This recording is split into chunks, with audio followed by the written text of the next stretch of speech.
नांदेड जिल्ह्याच्या कंधार येथील ग्रामीण रुग्णालयातून एक धक्कादायक आणि लाजिरवाणी घटना समोर आली आहे। रुग्णांना उपचार देणाऱ्या याच रुग्णालयात रुग्णाच्या अंगावर उंदीर फिरत असल्याचा प्रकार उघडकीस आला आहे। या गंभीर घटनेने संपूर्ण आरोग्य यंत्रणेवर प्रश्नचिन्ह निर्माण झालेत। ही फक्त एक घटना नाही तर आरोग्य विभागाच्या हलगर्जीपणाचे हे भयान वास्तव आहे। यावर सार्वजनिक बांधकाम मंत्री आणि स्थानिक आमदारांनीही दखल घेतली आहे। पाहूया सविस्तर रिपोर्ट। नांदेड जिल्ह्याच्या कंधार येथील ग्रामीण रुग्णालयातून आरोग्य व्यवस्थेचा भोंगळ कारभार समोर आला आहे।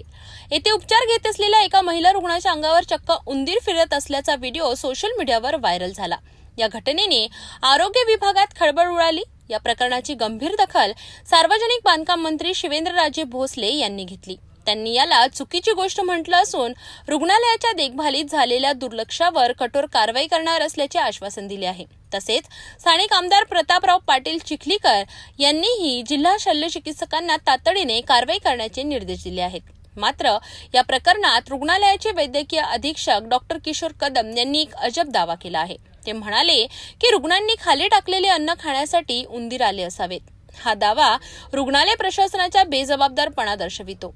उपचार घेत असलेल्या शहनाज बानू नावाच्या महिला रुग्णाने सांगितले की उंदीर येऊन चावतात, त्यामुळे रुग्णालयाने याकडे लक्ष द्यावे। या घटनेनंतर रुग्ण आणि त्यांच्या नातेवाईकांनी रुग्णालयातून उंदरांचा बंदोबस्त करण्याची मागणी केली आहे।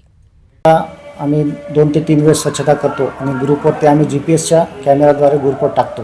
स्वच्छता कर्मचारी पण ते पूर्ण लक्ष देऊन करतात, पण काही वेळेस रुग्णांकडून अन्नपदार्थ खाली सांडले जातात आणि ते खाण्यासाठी उंदीर आले असण्याची शक्यता आहे। तर अशी चर्चा आहे की त्या पेशंटला चावलाय उंदीर? नाही, चावलेला काही नाही, फक्त तो अंगावर तो थोडासा चालला आणि त्याच्यानंतर तो उंदीर गेलेला आहे। चावण्याची घटना अजून तरी घडलेली नाही।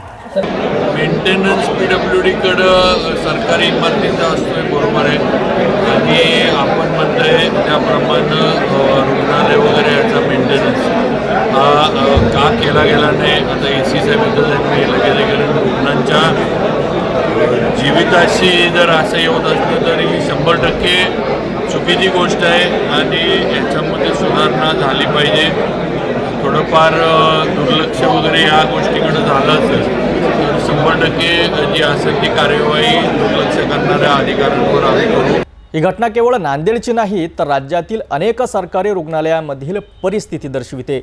मंत्र्यांनी आणि आमदारांनी दखल घेतल्यानंतर आता यावर काय कारवाई होते हे पाहणे महत्त्वाचे आहे। केवळ आश्वासन देऊन भागणार नाही तर प्रत्यक्षात अशा घटना पुन्हा घडणार नाहीत यासाठी ठोस उपाययोजना करणे गरजेचे आहे। आता यावर प्रशासन काय पावले उचलतं हे पाहणं महत्त्वाचं ठरेल।